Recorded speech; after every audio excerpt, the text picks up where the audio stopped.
ಹನ್ನೊಂದು ಪುರುಷರ ಜೊತೆ ಸಂಬಂಧ ಇದ್ರೂ ಮದುವೆಯಾಗಿಲ್ಲ. ಇಬ್ಬರು ಮಕ್ಕಳ ತಾಯಿಯಾದ್ರೂ 50 ವರ್ಷದಲ್ಲೂ ಕೂಡ ಸಿಂಗಲ್ ಆಗೇ ಇದ್ದಾರೆ ಈ ಖ್ಯಾತ ನಟಿ ಸುಸ್ಮಿತಾ ಸೇನ್ ಅವರು ನವೆಂಬರ್ 19, 1975ರಂದು ಹೈದರಾಬಾದ್ನಲ್ಲಿ ಜನಿಸ್ತಾರೆ.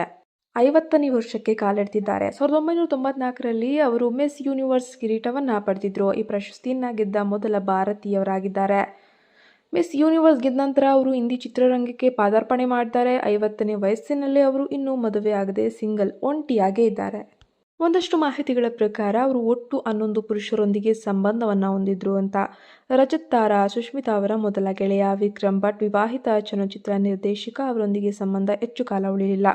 ರಣಧೀರ್ ಹುಡಾ ಇವರೊಂದಿಗೆ ಸುಮಾರು 3 ವರ್ಷಗಳ ಕಾಲ ಡೇಟಿಂಗ್ ಮಾಡಿದ್ರು. ಇತರರು ಬಂಟಿ ಸಚ್ದೇವ್, ಉದ್ಯಮಿ ಇಫ್ತಾಜ್ ಖಾತ್ರಿ, ಆರ್ಟ್ಮೇಲ್ ಸಂಸ್ಥಾಪಕ ಸಬೀರ್ ಜಟಾಯು, ನಿರ್ದೇಶಕ ಮುತ್ಸಾರ್, ಹೋಟೆಲ್ ಉದ್ಯಮಿಗಳಾದ ಸಂಜಯ್ ನಾರಗ್ ಹಾಗೂ ಹೃತಿಕ್ ಬಾಸಿನ್ ಅಂತ ಹೇಳಿ.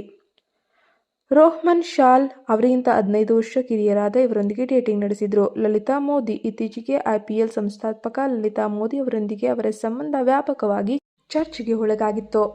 ಮದುವೆಯಾಗದಿದ್ರೂ ಸುಷ್ಮಿತಾ ಸೇನ್ ಅವರು ಇಬ್ಬರು ಹೆಣ್ಣು ಮಕ್ಕಳ ತಾಯಿ ಅಂತಾನೆ ಹೇಳ್ಬೋದು. ಒಂಟಿತನವನ್ನ ಹೋಗಲಾಡಿಸಲು ಅವರು ಮಕ್ಕಳನ್ನ ದತ್ತು ಪಡೆಯೋಕೆ ನಿರ್ಧಾರ ಮಾಡ್ತಾರೆ. ರೇನಿ ಇವರನ್ನ ಮೊದಲು 2000ರಲ್ಲಿ ದತ್ತು ಪಡೆದ್ರು. ಆಲಿಸಾ ಇವರನ್ನು 10 ವರ್ಷಗಳ ನಂತರ 2010ರಲ್ಲಿ ದತ್ತು ಪಡೆದ್ರು. ನಿಮಗೆ ಸುಸ್ಮಿತಾ ಸೇನ್ ಅವರ ಕುರಿತು ಇನ್ನಷ್ಟು ಮಾಹಿತಿ ಬೇಕಾಗಿದ್ರೆ ದಯವಿಟ್ಟು ಈ ಕೂಡಲೇ ನಮ್ಮ ಚಾನಲ್ಗೆ ಸಬ್ಸ್ಕ್ರೈಬ್ ಆಗಿ ಪಕ್ಕದಲ್ಲಿ ಕಾಣೋ ಬೆಲ್ ಐಕನ್ನ ಪ್ರೆಸ್ ಮಾಡೋದ್ರಿಂದ ನಾವು ಹಾಕೋ ಮೊದಲನೇ ನೋಟಿಫಿಕೇಶನ್ ನಿಮಗೆ ಬಂದು ತಲುಪುತ್ತೆ. ಧನ್ಯವಾದ. ನಮ್ಮ ಚಾನಲ್ಗೆ ಸಬ್ಸ್ಕ್ರೈಬ್ ಆಗಿ.